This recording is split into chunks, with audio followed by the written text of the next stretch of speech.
Чем дальше союзники Украины заходят в своей военной помощи и чем более агрессивными становятся ответные угрозы Путина, тем больше в обществе тревог о том, что в ближайшей перспективе нынешняя война может захлестнуть всю Европу, а то и эскалироваться до ядерной войны.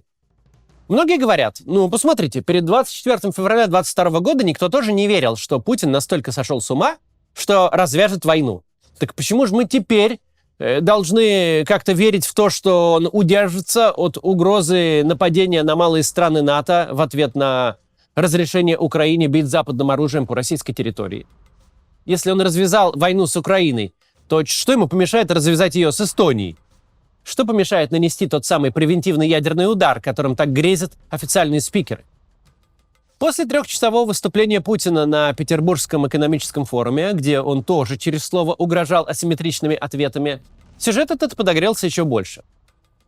Раз уж принято проводить параллели между применением ядерного оружия и решением о начале войны, то давайте сравним поведение западного мира перед 24 февраля и сегодня.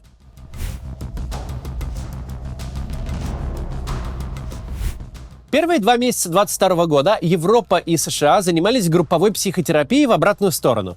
Куча терапевтов сидела кружочком и пыталась понять, что же этому старче надобно. Чего с ним не так, какого лешего он собрался войну в Европе развязать. И так его уговаривали, и сяк. Байден публично предупреждал, Макрон душеспасительные телефонные беседы вел, а потом вовсе прилетел выслушивать Путина за 6-метровым столом. Будто Макрон не президент Франции, а какой-то провинциальный губернатор с жалобой на котельную. Наслаждение Путина тогда было ни с чем не спутать. Ну еще бы, весь мир ходит вокруг него, в глаза заглядывает, мол, не надо, пожалуйста, давай поговорим, может тебе что-то дать, чтобы ты успокоился. Сейчас мы понимаем, если какие-то колебания у Путина и были, то вот такими своими действиями и поведением западные союзники Украины их полностью развеяли. Крупнейший военно-политический альянс слишком явно продемонстрировал свой страх, свою неготовность встать на сторону Украины и как-то значимо ей помогать. Логично было на месте Путина предположить, что все их возмущения останется на уровне глубочайшей озабоченности. И чем ближе к Киеву будут подходить российские танки, тем ниже поклоны Путину будут готовы бить западные лидеры. Практика показывала, чем больше Путин пугает, тем больше его пугаются. Чем больше давят, тем ниже прогибаются. Если схавали Крым вообще бесплатно, если схавали войну на Донбассе, если принудили Украину к унизительным и невыполнимым Минским соглашениям, если каждый шаг по пути эскалации вызывал только панику, глубокую озабоченность и мольбу «забирай что угодно, только не бей», вполне логично при таких вводных думать, что так будет и впредь. Западных лидеров тут даже винить не в чем. Не учат в дорогих частных школах, в университетах Лиги Плюща той очень специфической этики, которая свойственна Путину. Те, кто рос за пределами островков благополучия нашей страны, в простых спальных районах и провинциальных городах, этот урок усвоили с детства. С гопниками невозможны компромиссы. Кажется, что если тебе предлагают выбор, или отдашь 20 рублей сдачи с обеда, или получишь по лицу, нужно выбирать первое.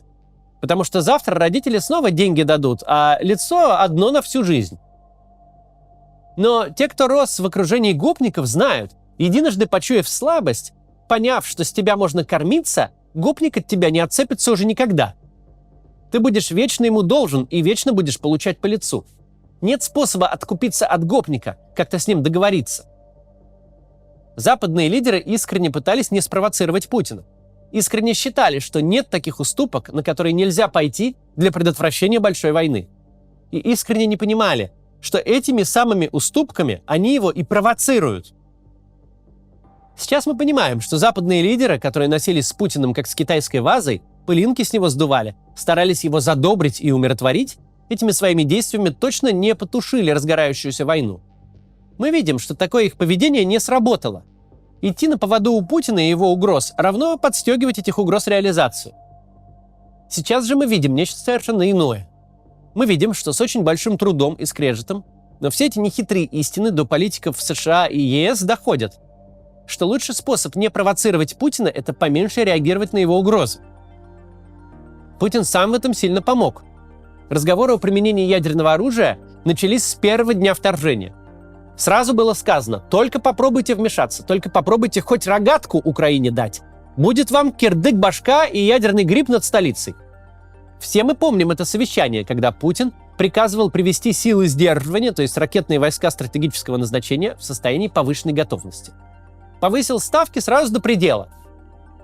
И это на тот момент сработало. Путин, как настоящий гопник, умеет грозно вращать глазами. Мол, держите меня, семеро, я за себя не отвечаю, у меня и справка есть. Настроения тогда царили панические. И не только в западной прессе. Мы тоже сняли ролик о том, как действовать в случае ядерного удара, который много просмотров тогда набрал, тема была востребована. Путин успешно строил из себя шизанутого, которому нечего терять. Довольно продолжительное время на это покупались. Но тут есть проблема, которую вам объяснит даже не тренер по бизнес-переговорам, а любой человек, хоть раз в жизни игравший в подкидного дурака. Нельзя сразу ходить с козырного туза. К концу партии останешься с мусором. Не существует большей угрозы, чем ядерная война. После угроз ядерной войны эскалировать некуда. Бесконечно угрожать ядерным ударом. Ты угрозу эту девальвируешь до нуля. Красных линий, за пределами которых ядерный апокалипсис, было позже дорисовано столько, что они стали мемом даже среди Z-военкоров. В неироничном контексте это словосочетание уже не употребляется даже самыми лояльными спикерами. Если вы поставите тяжелое вооружение, то мы вдарим. Но когда поставили пушки и химарсы, не вдарили. Если поставите бронетехнику, точно вдарим. Поставили бронетехнику, не вдарили. Если уж танки немецкие вновь попрут на русского солдата, то тогда уж точно непременно. Леопарды воюют, не случилось ничего. Если кто-то ударит по Крыму, то точно весь мир в труху. По Крыму бьют чуть ли не каждый день. Треть Черноморского флота отправлена на дно, включая флагман. Ответа не последовало. Любой новый шаг западных партнеров Украины сопровождала громогласная угроза из Кремля. Тем временем Украина получила тактические ракеты, Финляндия вступила в НАТО, удлинив границу России с альянсом вдвое. И ничто не возымело никаких последствий. Более того, когда сбившаяся с курса украинская зенитная ракета упала на территории Польши, страны НАТО, некоторое время было непонятно, чья это ракета, и был риск, что российская. Внезапно тон наших спикеров радикально изменился. Это были несколько часов без хамства, угроз и хрюкающих подсвинков. Несколько часов адекватной и взвешенной дипломатии. Вот в этом кроется разница между тем, что было 24 февраля, и тем, что мы видим сегодня. Путин остался прежним. Его манера осталась прежней. Он всех берет на понт. А вот поведение западного мира радикально изменилось. В марте Путин подписал закон, который запрещает российским компаниям размещать рекламу на ресурсах иностранных агентов. Так вот, сейчас формируется новое агентство, которое будет продавать рекламу у меня, у Ильи Варламова и у других блогеров иностранных агентов иностранным компаниям. Сейчас в новое агентство набирается команда сейлс-менеджеров. Людей, которые будут находить и привлекать бренды и компании на рынке иностранных клиентов. Сейлс-менеджер — это в первую очередь продавец. Он сам ищет рекламного клиента. Его задача — продать рекламу у блогера, согласовать договор, помочь клиенту сформировать идею, как лучше продать продукт. Это все непросто, так что будет плюсом, если вы ранее работали в продажах или рекламе, понимаете в диджитал-маркетинге и активно пользуетесь соцсетями. Такой бэкграунд позволит вам быстрее начать зарабатывать. Полезно может быть, если вы знакомы с рынком в какой-нибудь конкретной стране. Впрочем, если вы никогда всем этим не занимались, вас всему обучат, так тоже можно. Селзы не ограничены по заработку и будут получать долю с каждой проданной рекламы. 30% если вы привели нового клиента и 15% если продаете ему рекламу повторно дальше. Агентство новое. Потребуется набирать базу клиентов с нуля, что позволит вам сразу занять нишу, закрепить за собой много компаний и зарабатывать намного больше других ваших коллег долгое время. Например, вы можете продать у меня одну интеграцию всего в месяц новому клиенту и заработать на этом $2100. А если продадите интеграцию у Ильи Варламова, то ваша комиссия будет уже $6750. Оплату вы будете получать в валюте или криптовалюте, будете сотрудничать с известными блогерами. Работа при этом удаленная, но возможны и выездные проекты на сложные съемки. Впрочем, это не обязательно. Вы получаете столько, сколько зарабатываете, и ваш доход не будет распределяться на весь коллектив. Не будет непонятных планов, микроменеджмента, строгого начальника и коллективного KPI. Агентство новое, при этом аудитории у блогеров, которые у него есть, очень большие. Если вы придете в начале, то опять же застолбите лучших клиентов и будете постоянно потом их размещать. Будете много и долго зарабатывать. Если вы заинтересованы, заполните, пожалуйста, анкету по ссылке в описании.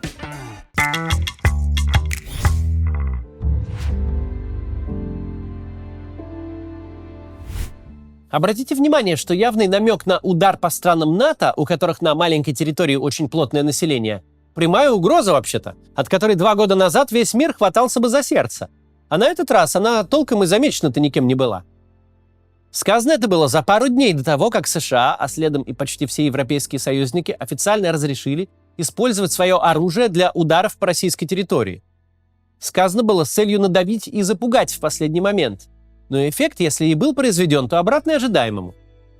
Решение было принято, прямо озвучено. За минувшие дни успели случиться первые атаки химарсами по военным объектам в Белгородской области. Но Путин 3 часа, выступая на экономическом форуме, будто бы забыл о странах с маленькой территорией и плотным населением. Внезапно оказалось, что Россия не размахивает ядерной дубиной, что все разговоры о ее перспективах нападения на страны НАТО – чушь и бред собачий. Те, кто так говорит, тупые, как стол, и они вообще сбрендили. Не надо формировать образ врага из России. Вы сами себе только вредите этим, понимаете? Вот напридумывали, что Россия хочет напасть на НАТО. Вы сбрендили совсем, что ли? Тупые вообще, как этот стол? Кто это придумал? Это чушь, понимаете? Бред собачий. Действительно, кто ж 3-й год через слово поминает ядерное оружие? Кто настолько сбрендил, что на Медне грозил вдарить по мирному населению одной из стран НАТО? Чей это зампред Совбеза превратил свой телеграм в бесконечный кровавый фанфик про смертоубийство? Чьи должностные лица пишут статьи о необходимости нанесения превентивного ядерного удара по Европе? Чей в конечном итоге телевизор круглосуточно бредит ядерной войной? Не абстрактно бредит, а ежедневно называет конкретные города, по которым немедленно нужно направить ракету. Вот на днях, например, по Нидерландам собирались бить. Как выясняется, вообще ничего такого в виду не имелось. Как выясняется, удары химарсами по российским военным объектам – это повод не развязать Третью мировую, а подумать над асимметричным ответом. Это ни к чему не обязывающая ведь формулировка. Асимметричный ответ по определению может быть каким угодно. Когда вас посылают к черту, а вы посылаете спикера в ответ по тому же адресу, это ответ симметричный. А вот перекрасить Кремль в белый цвет, например, или ГИБДД вновь назвать ГАИ, вполне себе асимметричный, если ответ это на удары химарса. Мы ни в коем случае не пытаемся тут сказать, что большая война в Европе или война ядерная сейчас невозможна. Мы несколько дней назад уже говорили, сейчас это крайне маловероятный, но реальный сценарий, к которому западные правительства относятся совершенно серьезно. Никто не тешит себя иллюзиями, что котел, кипящий в Украине, никогда не разольется далеко за ее пределы. Мы просто говорим, что сегодняшнее поведение союзников Украины перспективу эту точно не приближает и ей не способствует. Ситуация сейчас и 27 месяцев назад отличаются следующим. Когда Путин начинал то, что, видимо, искренне считал спецоперацией по крымскому образцу, он был абсолютно убежден, что весь мир трясется перед ним, как осиновый лист. Он видел, что угрозы его работают и влекут настоящую панику. У него были все основания считать, что Украина сопротивляться не сможет, а западные страны и близко не пойдут помогать. Мол, как бы чего ни случилось, как бы не разозлить владельца ядерной дубины. Сейчас у Путина нет оснований думать, что новый фронт в Европе или агрессия против стран НАТО сойдут ему с рук. Он не может не видеть, что его угроза растворяется в пустоте, что никто, включая такие аккуратные страны, как Финляндия, на его понты не ведется.